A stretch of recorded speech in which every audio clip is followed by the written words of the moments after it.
Okay, and Paul, let's first of all talk about the friendly warm-up reserve match, whatever we can call it, from last night. A good 7-0 victory against Shepshed. Yeah, it was a good run out. What we've tried to do is try to keep the lads that haven't been playing ticking along. And Shepshed, he said, do you fancy a behind closed doors game? So yeah, we went down there. It was a good workout, even though it was 7-0. I'm not really too concerned about the score. It was just making sure that the lads haven't been playing to get a competitive game. So yeah, all the lads got something out of it. And it sounds like their attitudes were right as well. Spot on.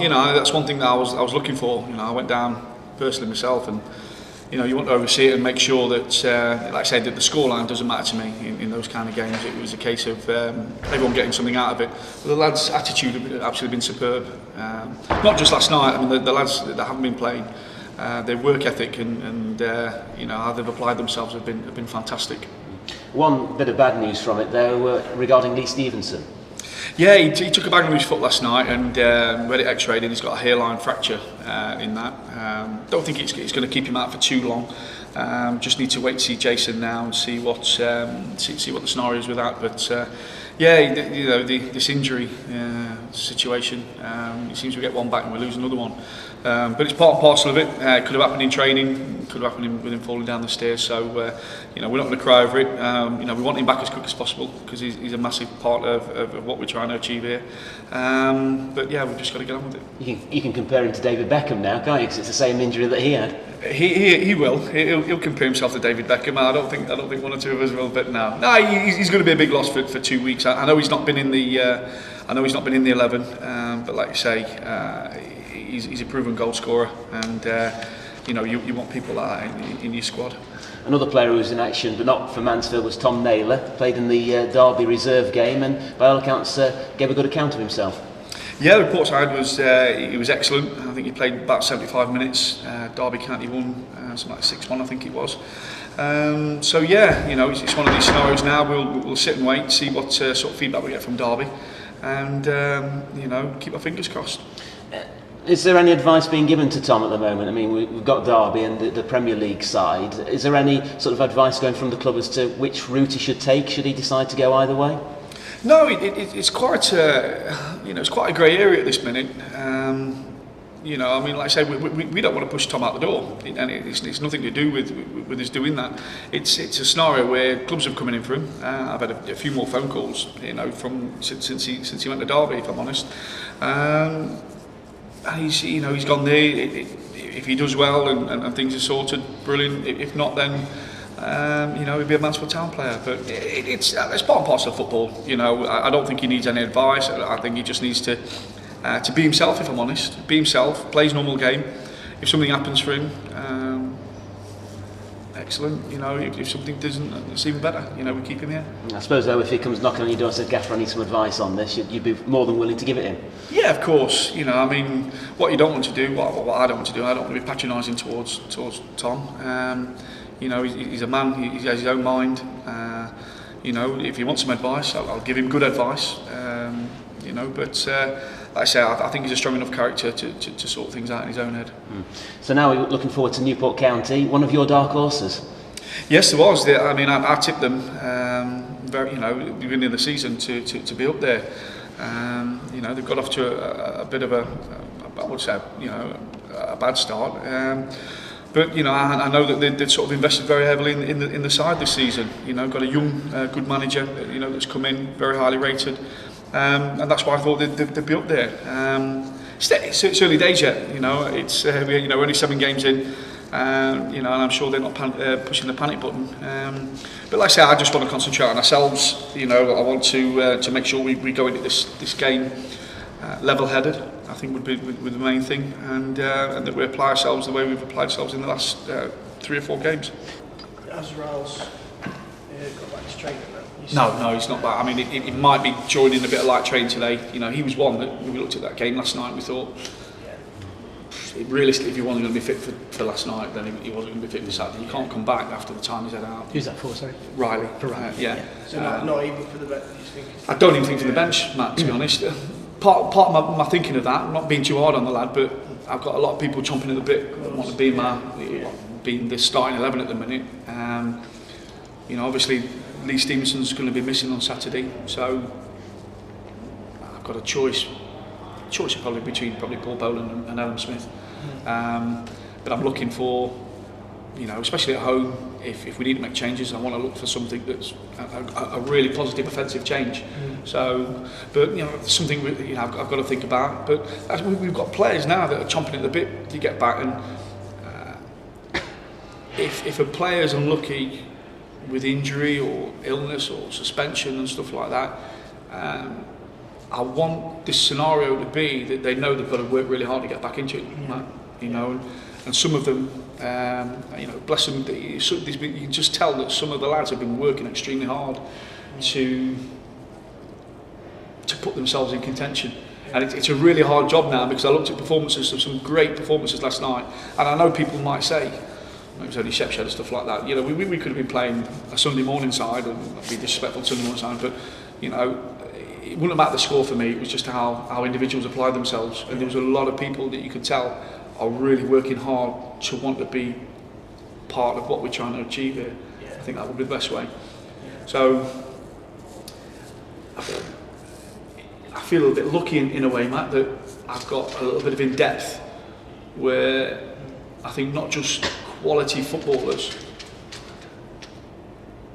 but players that are chomping at the bit and really have desire levels to want to be not just in the 11, but want to get in the 11 and keep the shirt. And I think if you look at it, the two scenarios are Anthony Houser's come in, and I think he's been a massive wake-up call for the whole squad, because everyone's gone, wow, he's come from nowhere. Look at him. He's potentially been, on average, if you look at giving people a score out of 10, he's probably been one of our better players in the last 4 games. And he's not done. If I said to you, just remember a pass where his Cruyff turned and smacked one across the pitch. But he's not that kind. What he's done is he's done all the horrible, I was going to swear, just the crappy work that. And I read Adam Murray's column, and it just epitomised what Adam thought about him. He does all the horrible stuff really, really well. And I think players now are starting to understand that, especially with myself, that just being a good player doesn't really matter. You've got to want to push yourself. You've got to have desire to And we're, I don't want to get too carried away with anything. We're 7 games into a season, but if lads can have some sort of foresight into, if they keep working hard and doing and putting all the building blocks down and not just thinking we're a good side, we might develop into a good team. And I use the word might because it's only early days yet. And yet you could say, Matt, that all the players, probably everyone at the club is happy with our position at the minute in the table. My personal thing is I think we can get better. I really do. We're still making, if you look on Saturday, are we realistically going to get away with that again, with having a half like that again? On the flip side, you could say, well, you could have won the game 4-0. On the other side, they could have scored probably 20 minutes into the second half, and it could have been an avalanche, and we might have lost the game 3-2. I just think there's a lot of things that probably other people might get carried away with and say, well, we won the game 2-0. I like looking at the positives, but I also like looking at what we can get a lot better at, and I think we can get a lot better at a lot of things. But I'm almost contradicting myself, and I've just said that that we're gelling quicker than I thought we was. It's coming together quicker than I thought it was. But Mick will tell you, I'm like a manic depressive. I always want things done yesterday, and that's.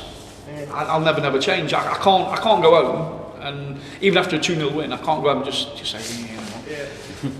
I've arrived now. Just be daunting. I have to be. There's something about me. It has to be picky and pick holes in what we do. The reason in that is that I just really, I'm dying to, and I'm hungry to get us up there. I'd love to see us in that, come Christmas time, to be in that sort of top 3, and to be, at the minute people could turn around to us and they could say potential.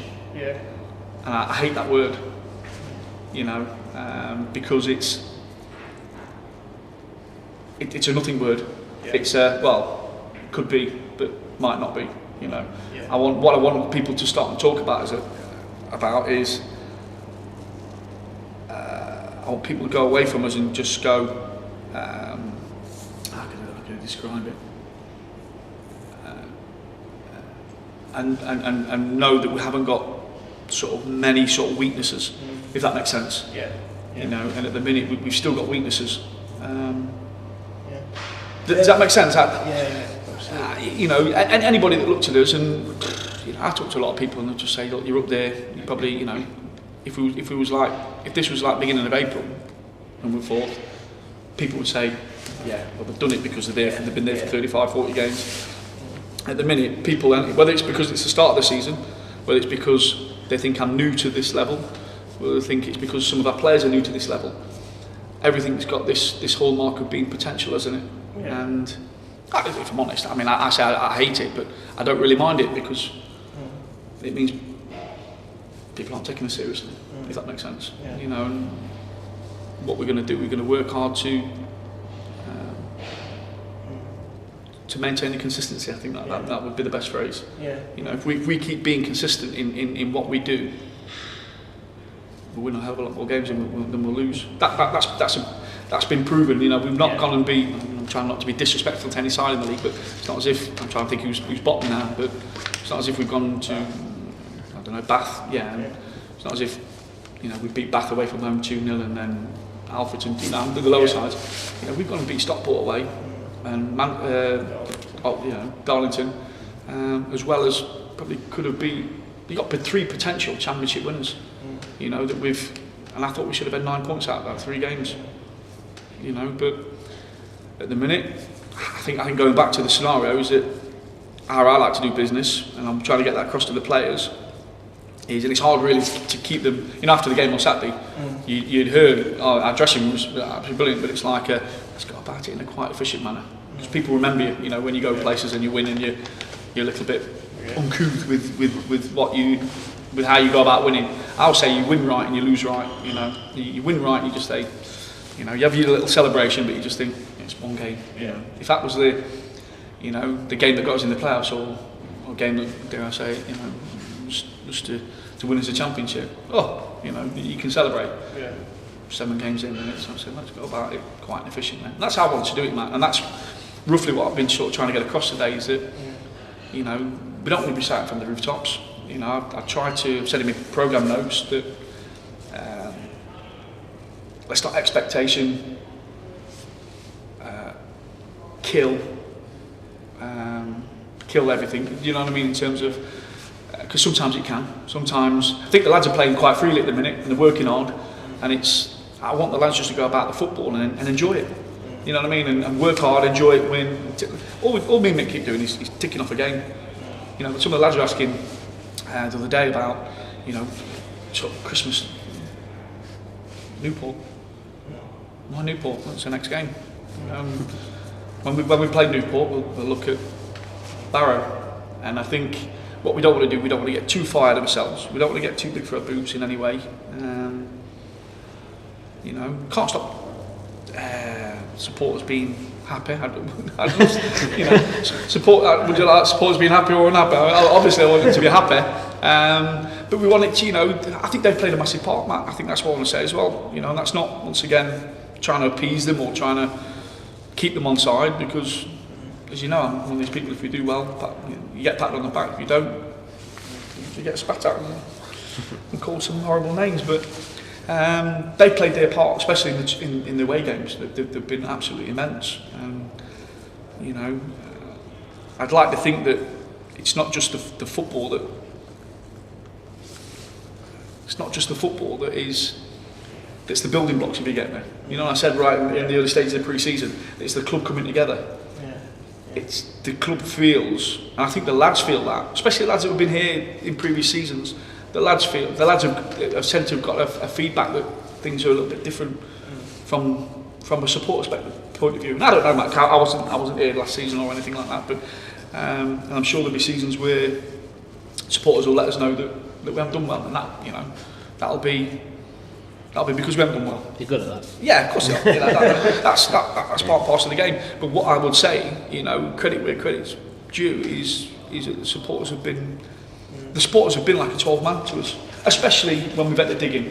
I think what I said in the fans forum was, you know, can you help us out this season? And they said, why? And I said, look, I know I'm talking riddles, and I know I'm probably out there somewhere else, but when we do go through that 15-minute grey patch, you start shouting, you know, even though you might want to boo and you might want to have a go. I said, that's where psychologically you can have a massive impact and change the sort of a route of a game. And the can match, you know, I've been there. Yeah, the Luton game was immense. And, you know, just I think we finished off strong and we went for the juggler because the support would more or less goading us into doing that.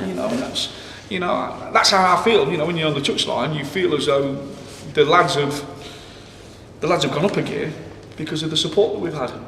You know, and it plays. I know. There's been probably 1,000,001 people sat here.